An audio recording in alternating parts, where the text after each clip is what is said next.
Tamang oras sa Bilog na Pilipinas, alas 10:03.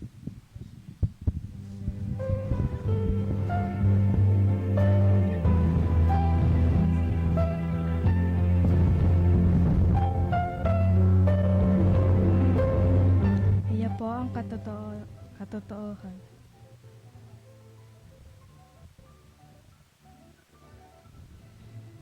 Political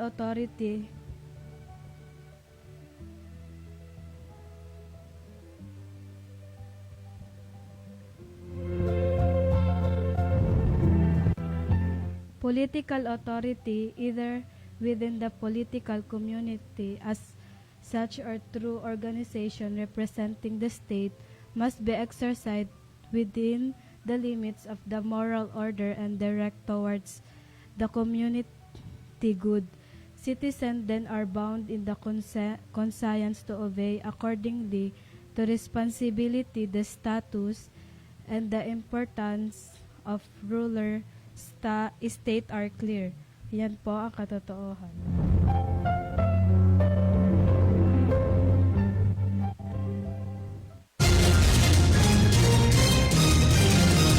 Veritas News Alert.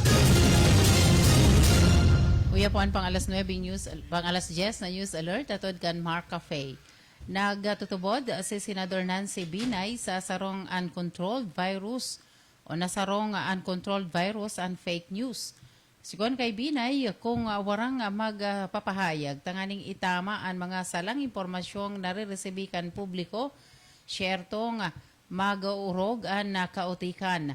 Ngunyan, dai na naihiling, nabiberipikar ang mga nagluluwas na impormasyon na kadakol na subot na nagtutubod sa chismis asin salang istorya.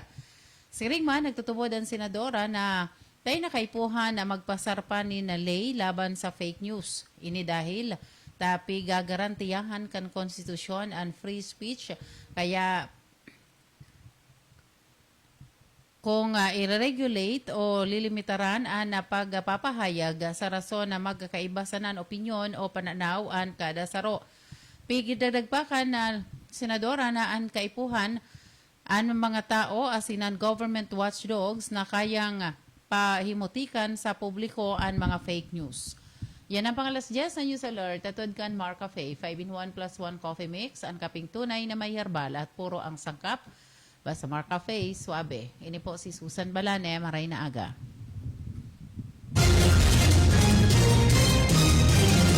Veritas News Alert.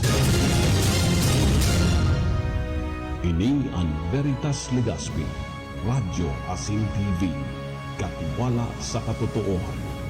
Uwi na ang programang pang-edukasyon at pangkabuhayan. Hatod sa Indo, kan Bicol University. Uwi na ang sa Indong host, Professor Edgar Parameda.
Okay, all right. Marinaga mga tugang sa liwat aldaw ni Huwebes.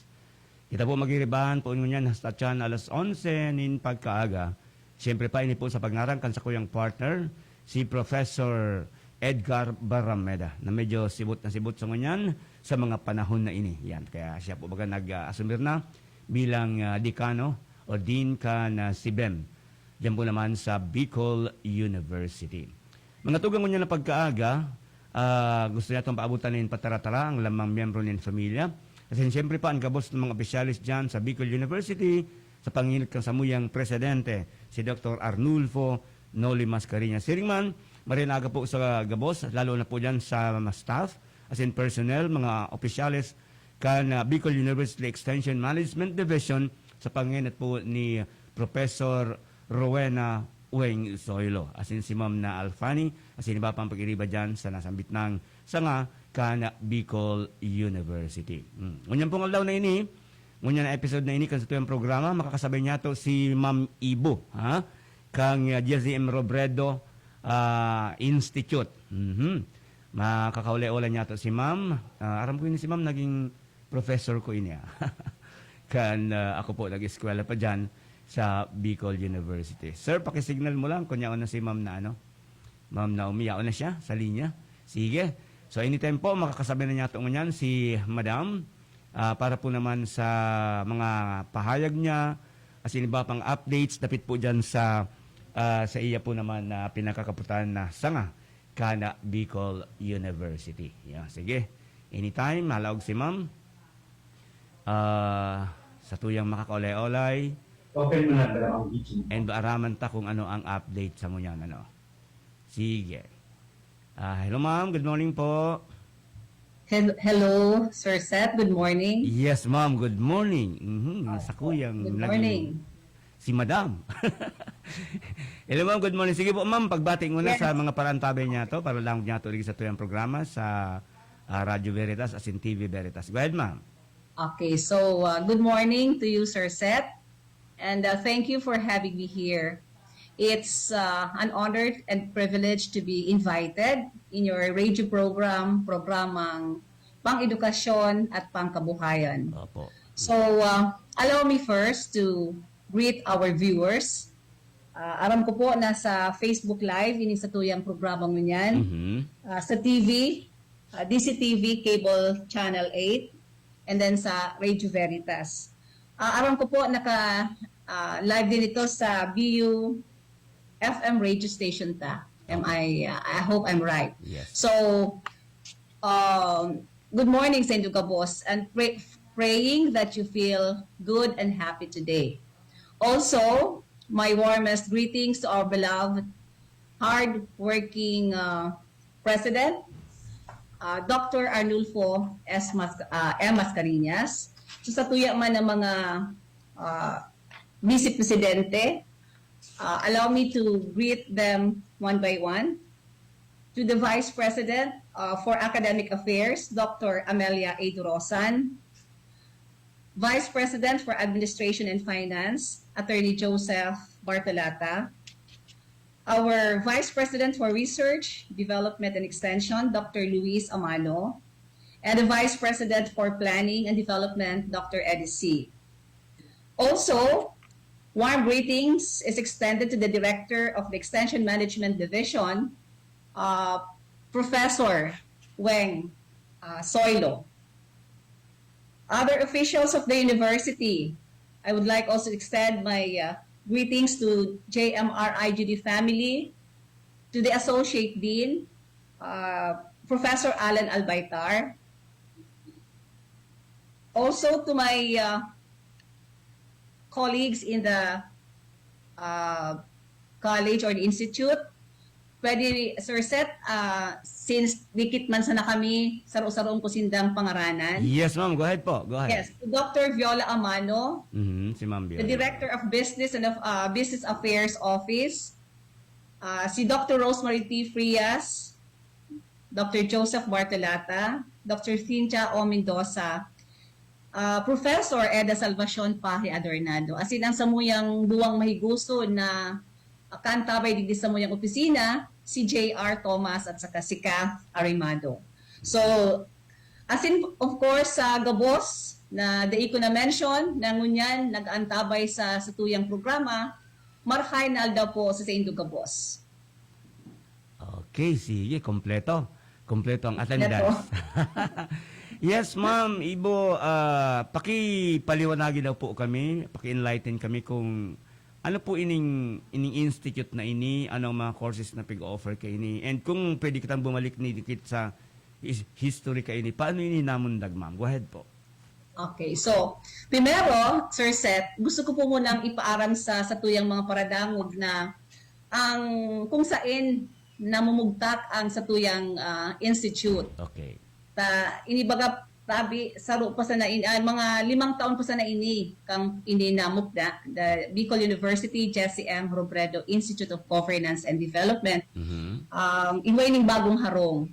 Ini po mo niya na located po ini sa 3rd floor kan Aquilino P. Bonto building, the former MP building.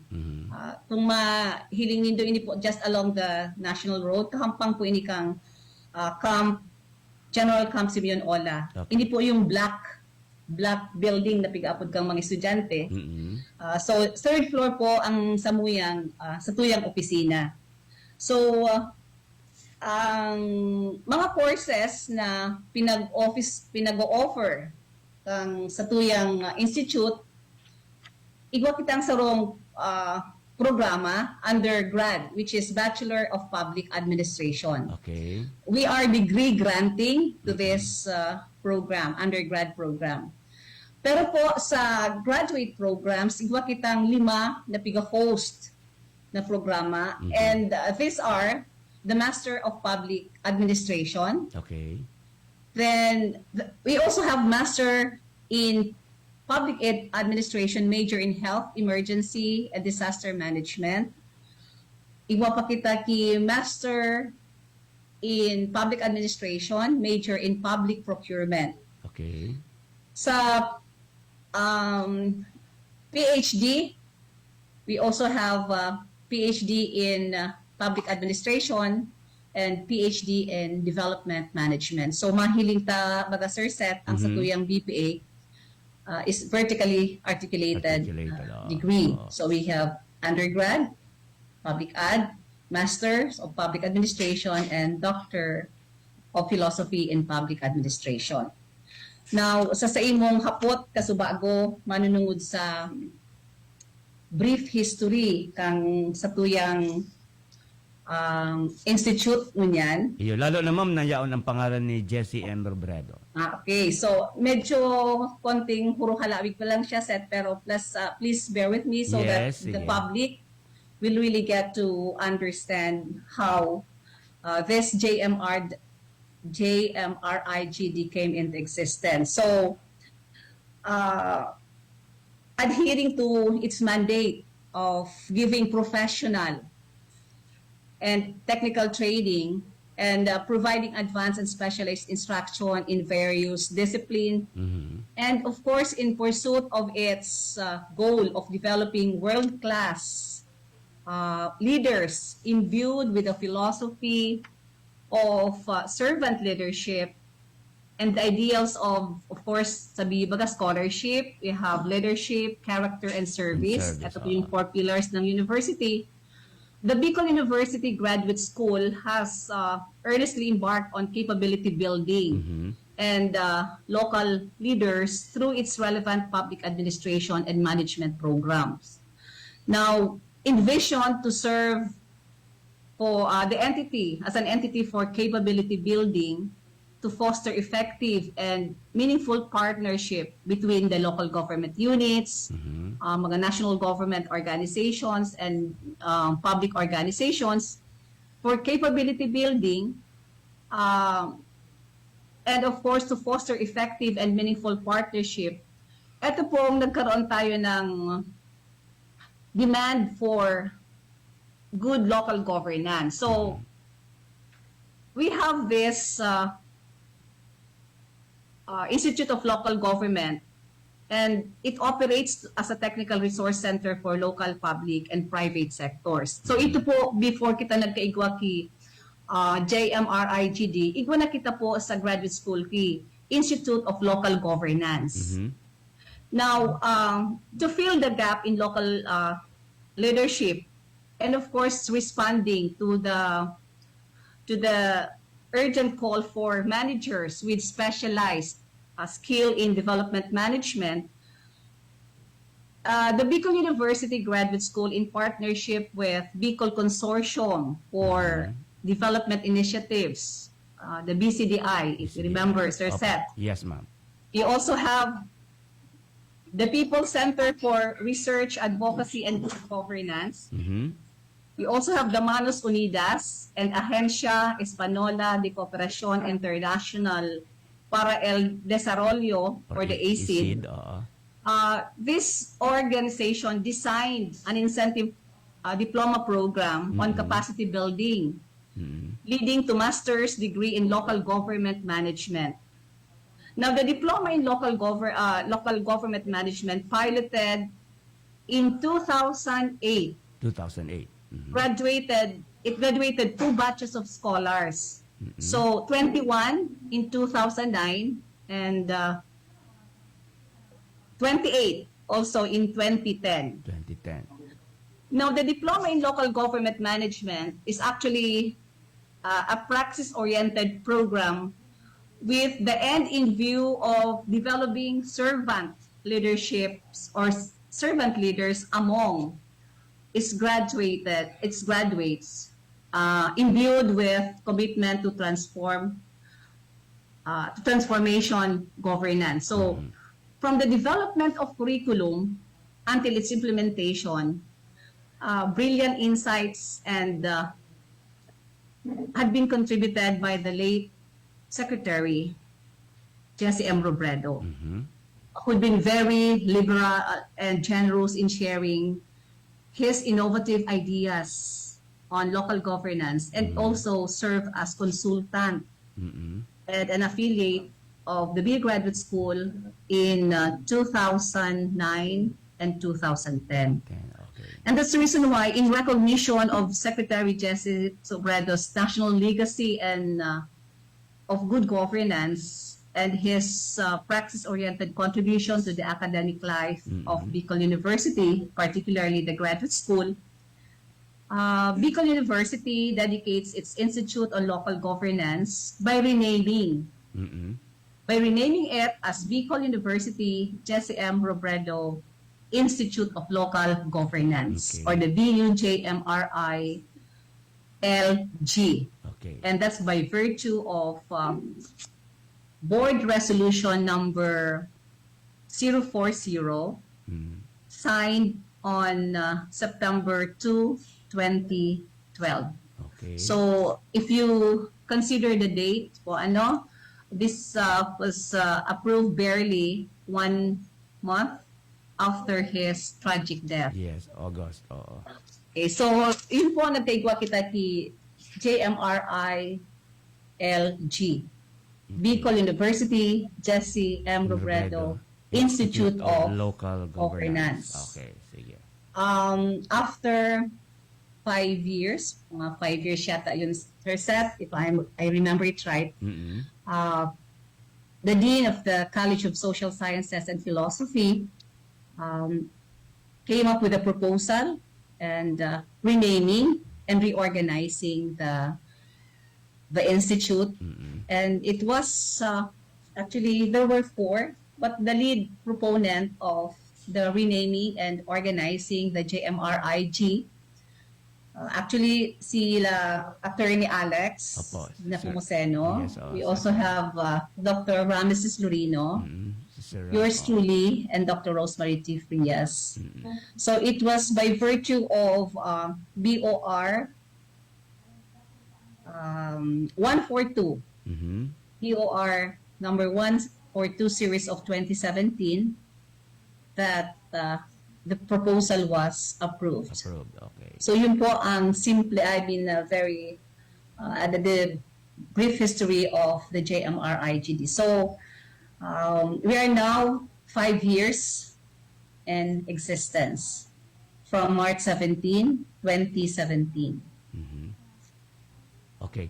Ma'am, ngunyam pong bali ma'am ining ining institute sa diri na talaga siya, no, igwa na siyang sa diring lugar diyan po nga ni sa dating MP building. Actually, yawn ba kami diyan ma'am ngunya nagtiteach sa ibang rooms diyan sa Indo, sa Yeah. Cal, o binayaan ko lang nga iso klasiko. Parehas kita, Sir Seth. May klase din ako. Opo. Anyway, ma'am, siyempre, ini pang pinot na nasa isip kang gustong na nagkakaigwa ng interest dyan po naman na magkuhan ng mga courses na presenting big officer kang BU GCM Robredo Institute of Local Governance o madali yung kumataom na ano po alam mo kung ikaw kung ano ang sa imong trabaho mo niyan, ano ang sa imong interest para ika mag-enroll sa mga degree programs na big offer kang GCM Robredo Institute of Local Governance, ma'am. Okay, so ang mga kadaklan na naglaog sa muya digdi, so may interest na magtrabaho sa Sa gobyerno. gobyerno, okay. Especially sa mga local government units o kaya sa mga public institutions or public agencies. So, kasi ang mga subjects mi talaga digdi would cater to the need of the local government units and also as public servants. So, kaya nga ni ba kami na dako lang sa muyang enrollees. Of course, karamihan kang interest talaga nila so mga yaon duman sa yung mga iba na yaon sa Polsci.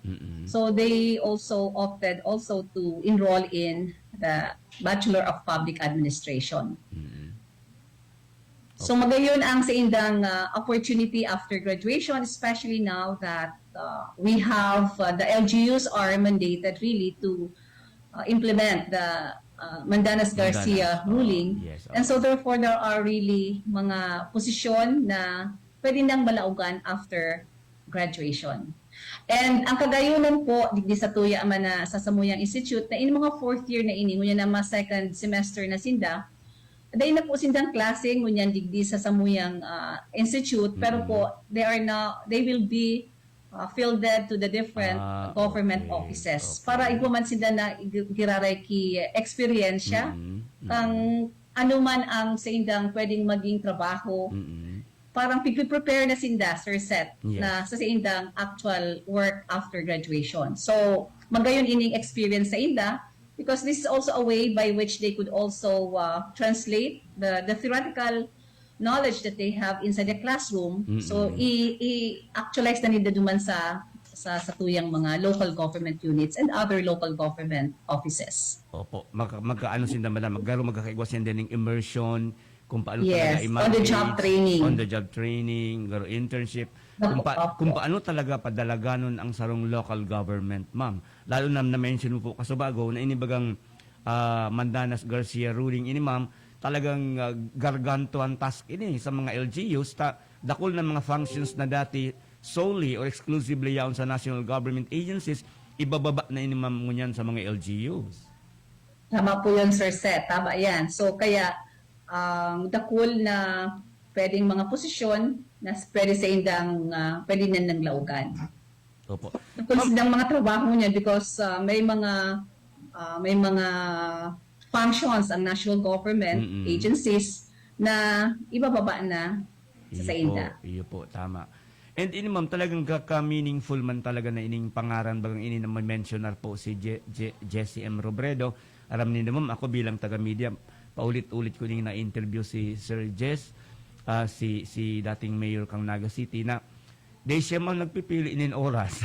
Ano man na oras siyang apudan mi i-text mi, nagre-respond talaga siya. Maski dahil niya akong personal na bistong maray baga, ma'am, na dahil man kayo masyadong nagpi-face-to-face, so to speak. Pero, the moment na igwa ka ning contact number sa iya and then i-contact mo siya. Pero siya, ma'am, ning pipipiling oras na dapat office hour lang ako magtrabaho, dapat araw kayo ni. Talagang mahiling mo sa iya na pig-embrace niya ang sa iyang pagiging public servant, ma'am. Siguro, human in ang garo values, haro ka mga values na embedded dyan sa institute, ma'am. Ano, ma'am?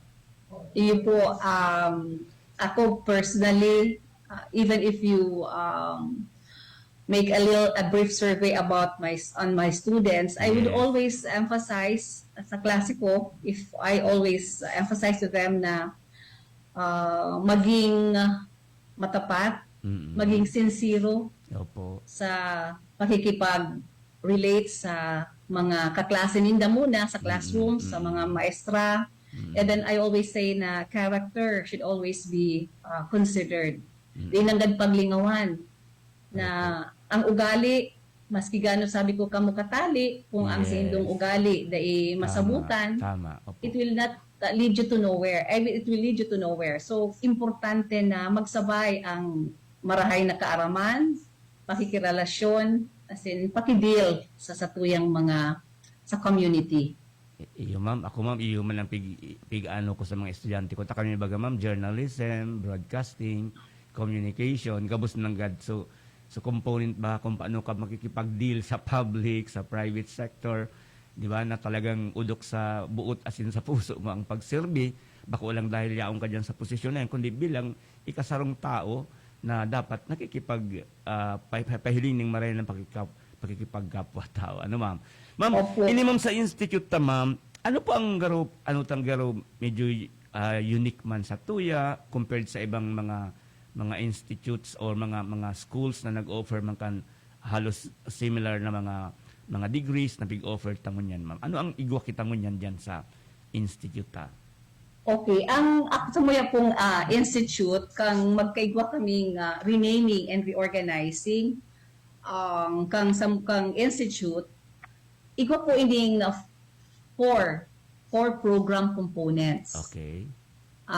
Ito po ang academic program na before ako po ang coordinator. Mm-mm. We also have research and community mobilization program. Okay. Kasi kay Puhan na we also perform not only instruction, di ba, Seth? Yes, ma'am. We also have to have instruction. Aside from instruction, rather, we have to do research, extension, or community services. Okay. So aside from research and community mobilization program as another component, ikaw man kaming training and consultancy program component. And the last one is the knowledge and technology convergence program. So with the renaming and organizing of the Jesse M. Robredo Institute of Governance to JMRIGD, nadagdag po sa and Development, ini po sa apat na ini ang unique sa samuyang programa. Okay. Kami po na ugma na in one way or another, nakatabang po kami sa satuyang community when it comes to legislative enhancement prior to the pandemic. We partnered with the province of Albay. And so this kind of extension activity, this was dubbed as or named as legislative enhancement. We did trainings rather to the LG officials of the province of Albay, including SK officials. This happened way back in 2018, 2019. So naglibot mi po maraming sessions ang samuyang ginibo, and we shared our knowledge regarding resolution making, regarding project proposal making, and then yung para sa mga secretary, how to do minutes of meeting and all as far as yung mga ginagawa doon sa local government units. Okay. So this is just one of our community engagement with the community. Okay. We also have, of course, in 2017, 18, 19, before the pandemic, we have partner LGU, and this is local government unit of Pilar Sorsogon. So, Okay. of course, I would like to greet our very supportive mayor of Pilar. Okay. Ma'am, Honorable. ma'am, no, ipapadagos ta po iyan. Nata ang Mayor Campilar, medyo midbid ko man. Si Madam, si Mayor Okay. Sweet. Idediretso ta ini, ma'am. Papalusot nun talang po ang nagkapirang commercial. And then sa pagbalik ta, ma'am, gusto maaraman kan public kung ano ang dominant profile kan sa tuyang mga estudyante. No? Pagbalik ta po, ma'am. No, diyan lang po. Okay. Okay, sige. Thank you. Thank you.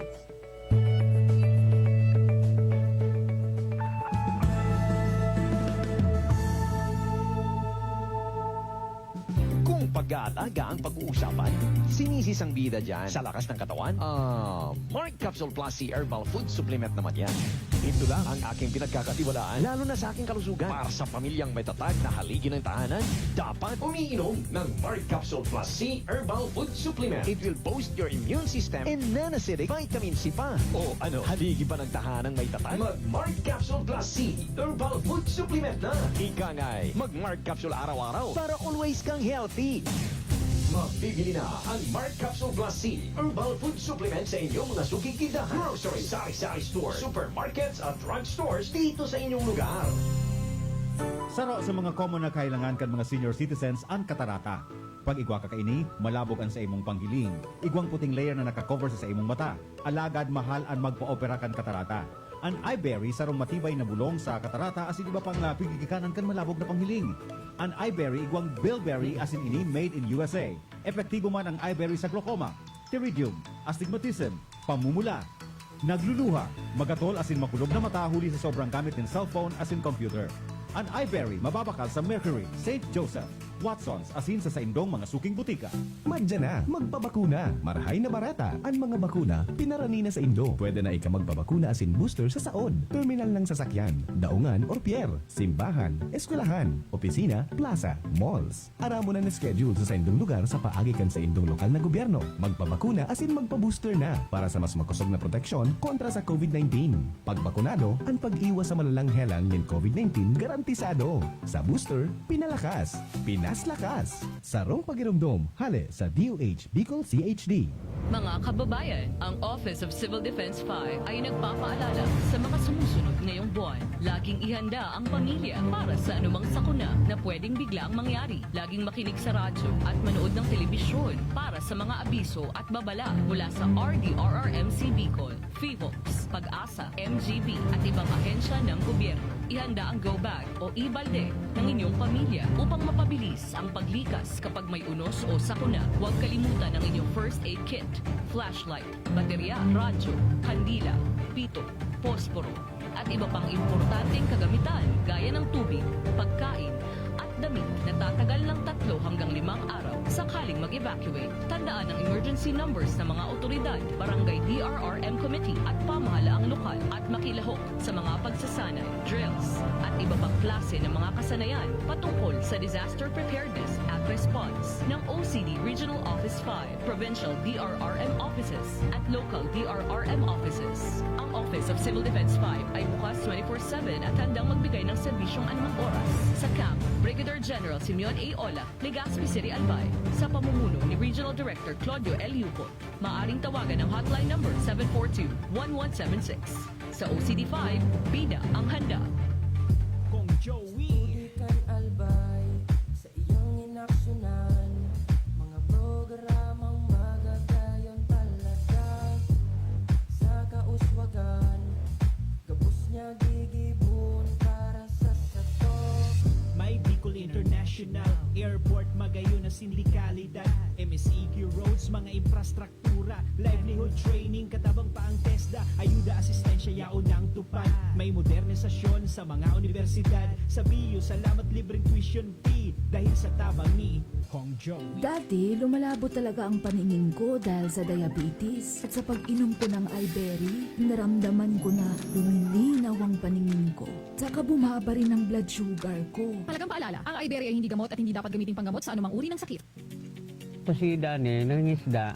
Nagkaroon ako ng katarata, iBerry, di inom na ako.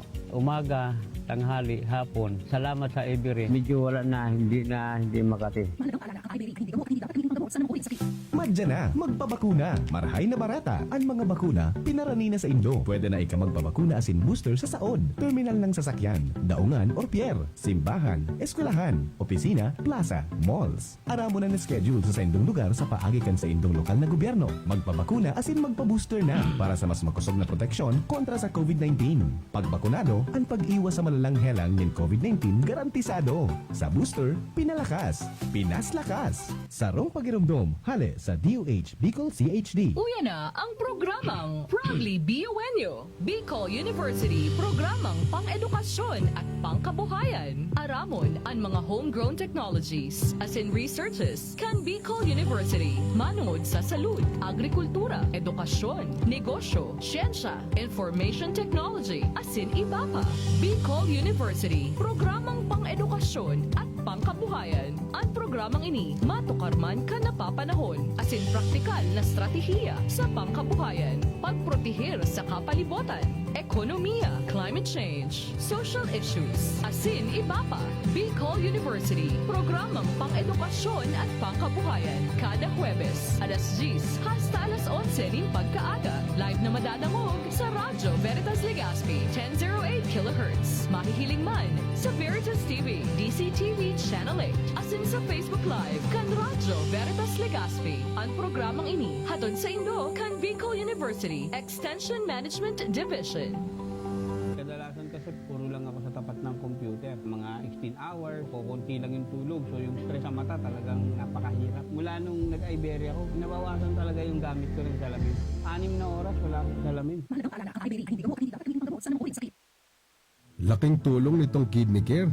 Di ko na kailangang magpa-dialysis. Wala nang sakit sa kidney. Nanumbalik ang lakas ko. Naging normal na yung creatinine ko. Kaya nakasanayan ko nang uminom nitong kidney care. Sa Lucky 4A Feeds, tayo ay sigurado. Sa Lucky 4A Feeds, problema'y maglalaho. Congratulations, Clark Feed Mill Incorporated, manufacturer of Lucky 4A Feeds and Healthy Way Feeds, for achieving the ISO certification in July 2022, adding to its existing GMP certification. We are a world-class feed mill with brands as your #1 choice for excellence and quality. Lucky 4A Feeds, ito ang gamitin nyo. Madya na, magpabakuna. Marahay na barata. Ang mga bakuna, pinarani na sa Indo. Pwede na ika magpabakuna asin booster sa saod, terminal ng sasakyan, daungan or pier, simbahan, eskwelahan, opisina, plaza, malls. Aramo na schedule sa indong lugar sa paagikan sa indong lokal na gobyerno. Magpabakuna asin magpabooster na para sa mas makusog na proteksyon kontra sa COVID-19. Pagbakunado, ang pag-iwas sa malalang helang ng COVID-19 garantisado. Sa booster, pinalakas, pinaslakas. Sarong pagiramdom, hali sa DOH Bicol CHD.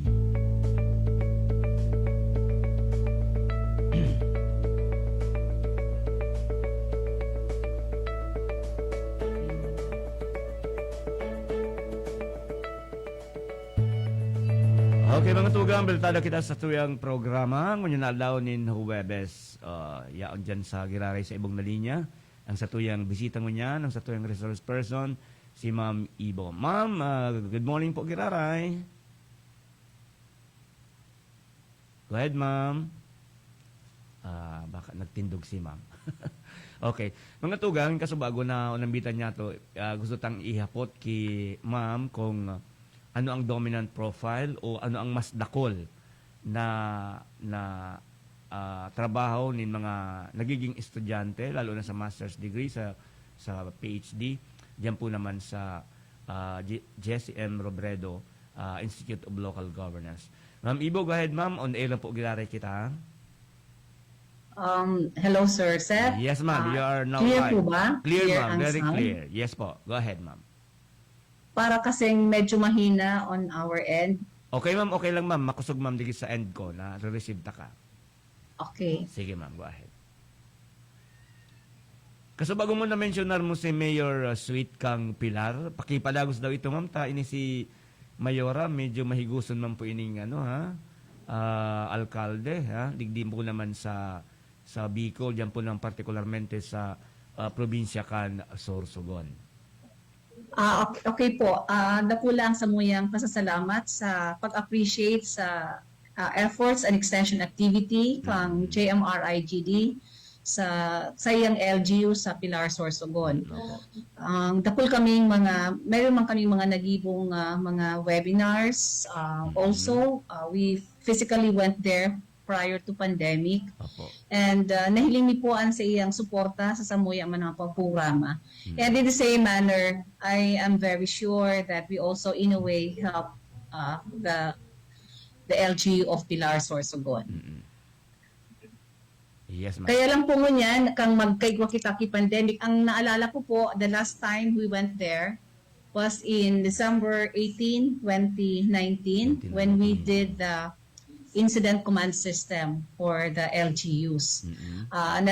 Ito po ang samuyang kasakuyang narumduman na pigibuming activity sa LGU Pilar Sorsogon.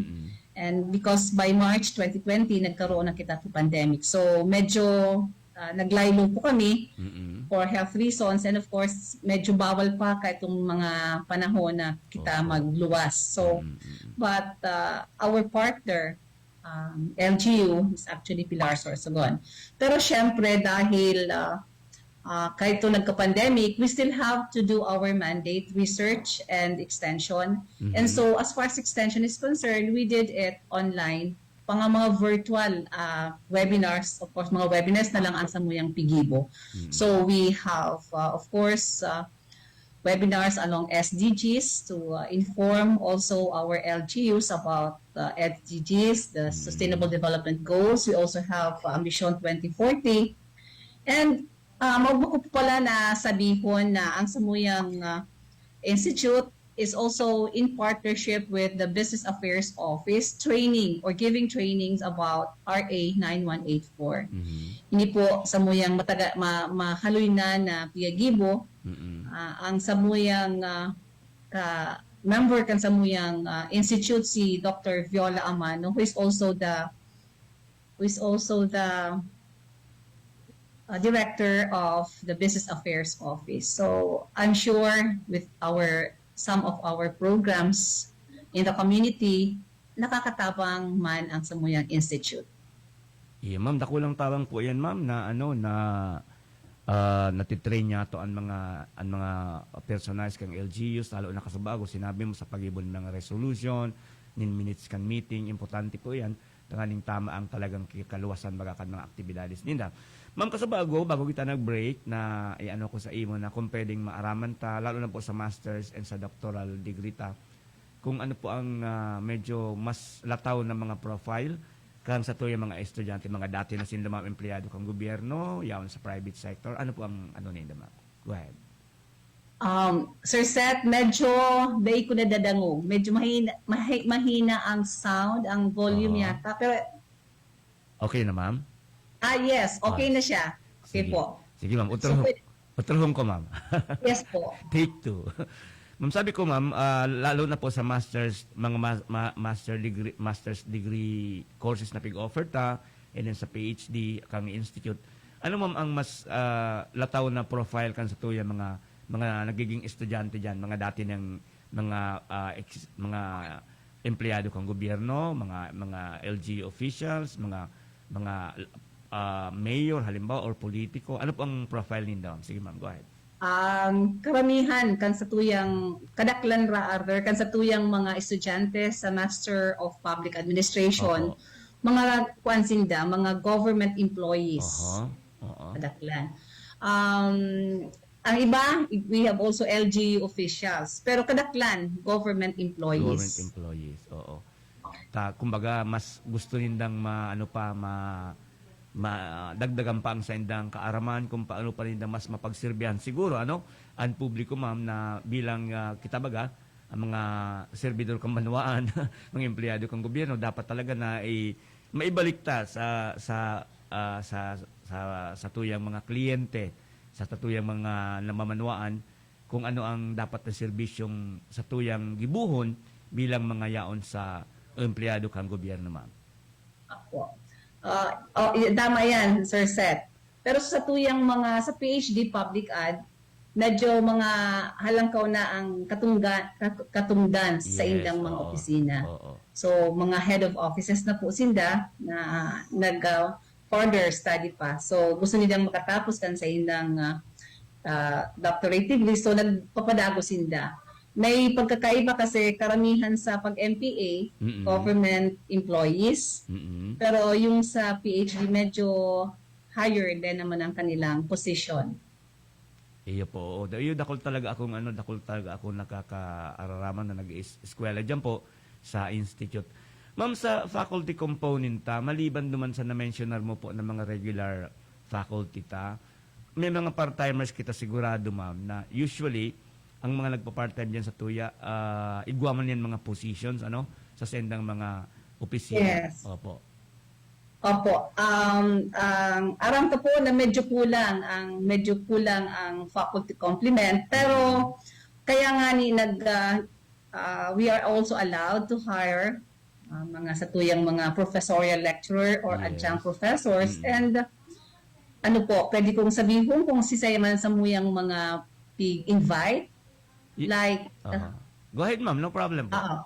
We invited last time we invited Director Agnes Tolentino to teach in the PhD. NEDA, ma'am, sa NEDA.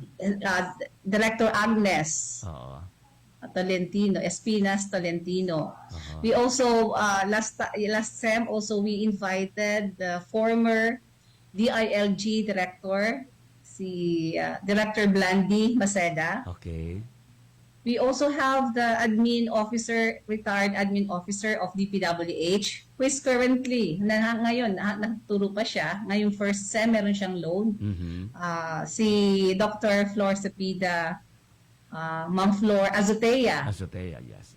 We also have with us now, teaching with us, sa PhD po natin, the former director of yung Professional Regulation PRC, si Dr.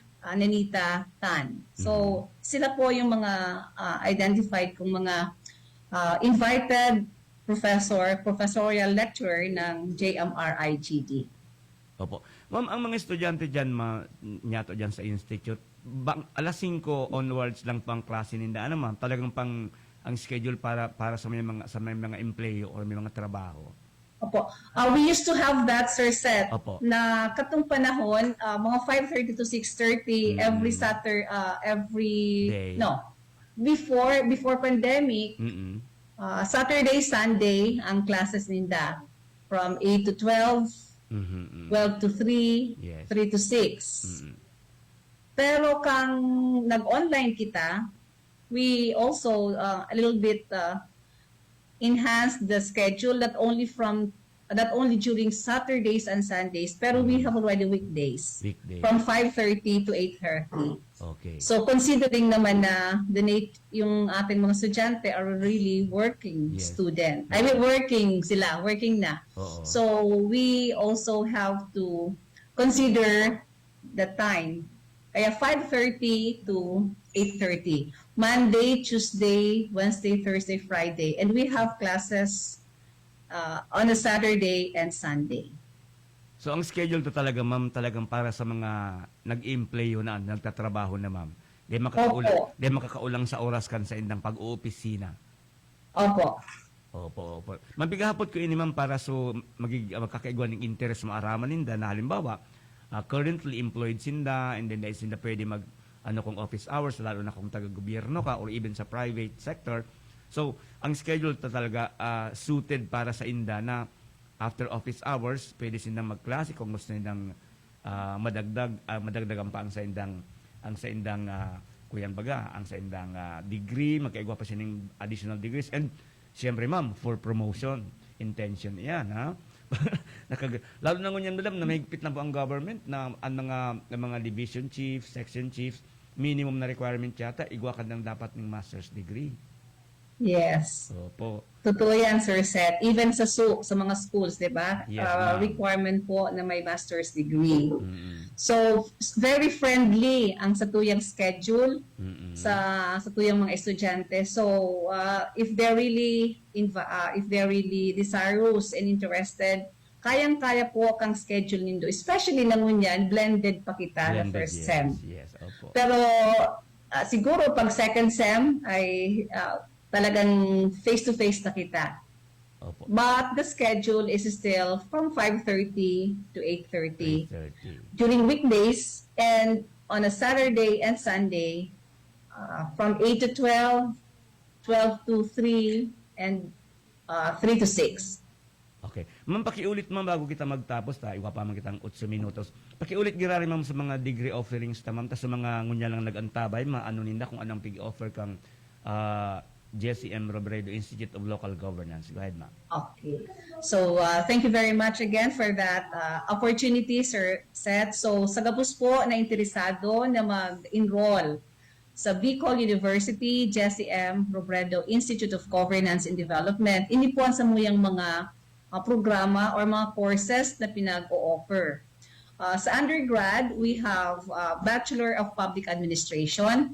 Currently po, we have 2 blocks for each degree except for third year na meron kitang 3 blocks. 3 blocks. And happy to inform you that may COPC po ang BPA, Certificate of Program Compliance issued by CHED. Okay. So, sigurado po kita na nasa tamang direksyon ang satuyang pagturo as far as the program is concerned. Yes. Now, for the graduate program, we have 5 programs being hosted by the institute. Kasi lahat naman po ay sa graduate school, naka-lodge. Pero ang nag-host po, pig-host kang Robredo, ang Master of Public Administration. That's regular. We call it regular, MPA, because we have Master in Public Administration, Major in Health Emergency Disaster Management, and of course we have Master in Public Administration, Major in Public Procurement. Also, we are proud to announce na ang MPA-ME is Level 4, Phase 2 accredited. So, this is the highest so far accreditation that AACO would give. So, we have that in MPA in the Robredo Institute. Now, for PhD, we also have PhD in Public Administration na ini po will be evaluated by the AACO this coming October 17 to 22. I-accredit po for Level 3, Phase 1. And ang PhD DevMan din naman is Level 2 accredited ng AACO. So, these are the 5 programs hosted by Bicol University, Jesse M. Robredo Institute of Governance and Development. Okay. Ma'am, kanina po, naka-mention ka kang Garo Extension or Community Service kang institute. Paano kita nag-identify kung saan kita makakaigon ng extension activity or engagement? And in kaso igwan ng LGU or sarong entity na gustong mag-avail kang sa tuyong extension engagement, paano pa mang sistema kayo ni ma'am? Let me just cite how we were able to engage with LGU Pilar Sorsogon. Sige, ma'am. In Pilar Sorsogon, there was one kagawad who requested the institute to offer them a training on parliamentary rules. Okay. Sabi niya, ano daw kung pwede nindo kami turuan kung paano magkaigwang order habang ang samuyang meeting.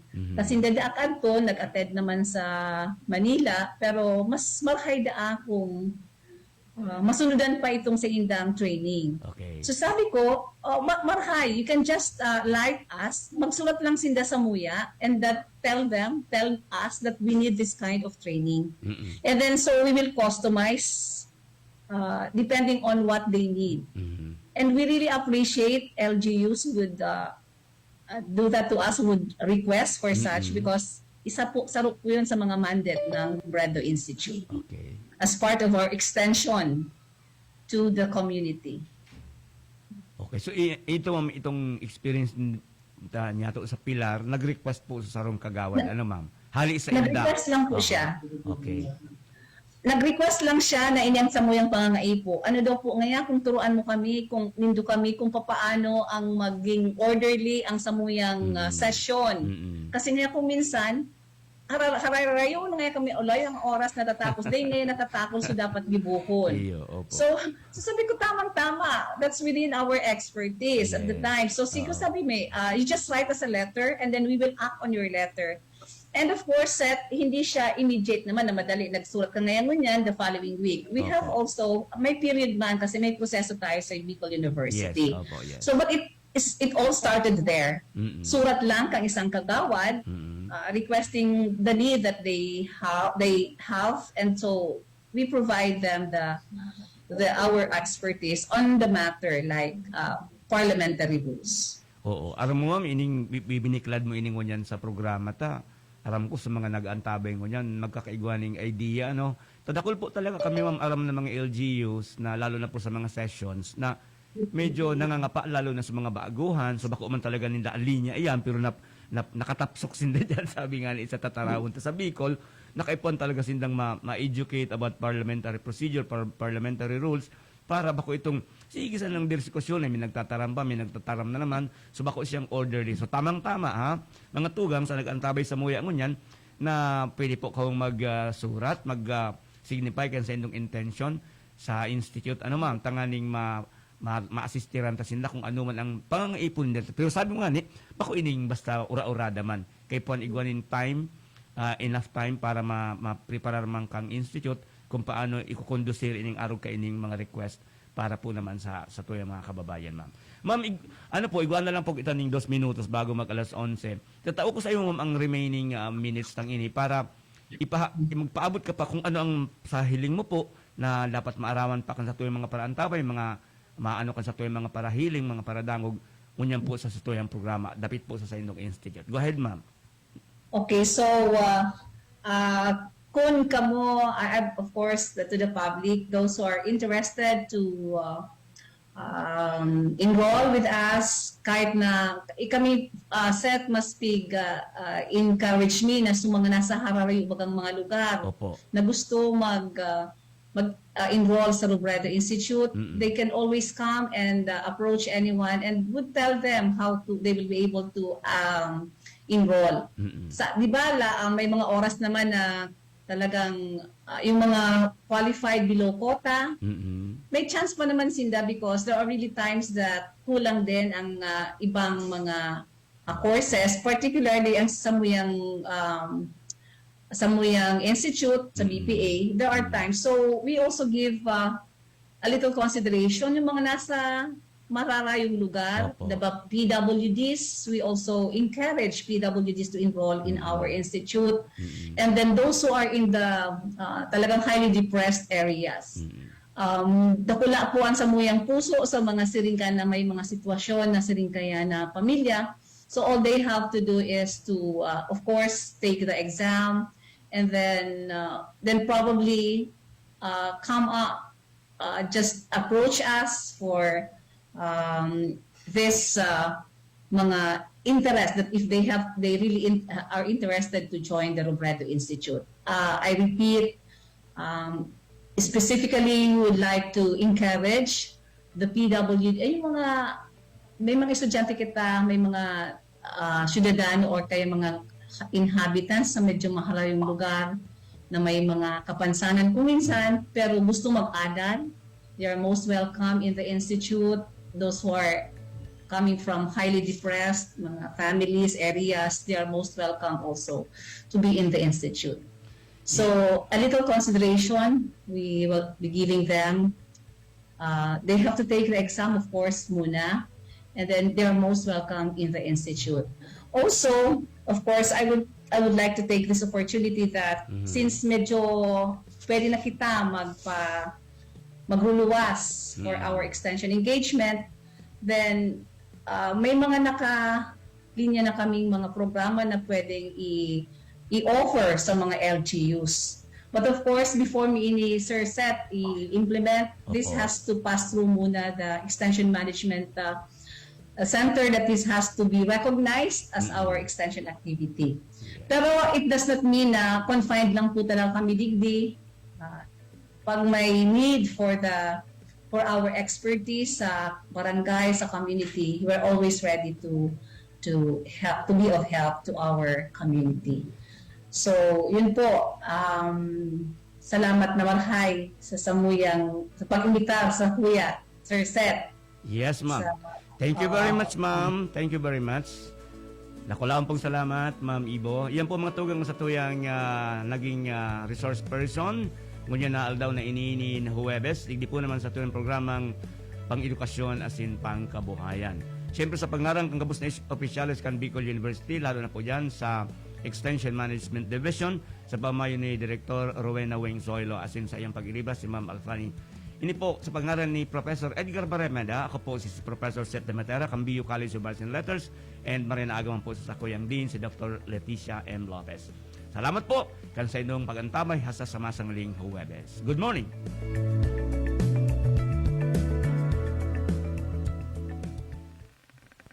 Napasaindo ang programang Bicol University, programang pang-edukasyon at pangkabuhayan. Antabayan liwat sa masunod na Huwebes. Digdisa na sa Radyo Veritas Legazpi.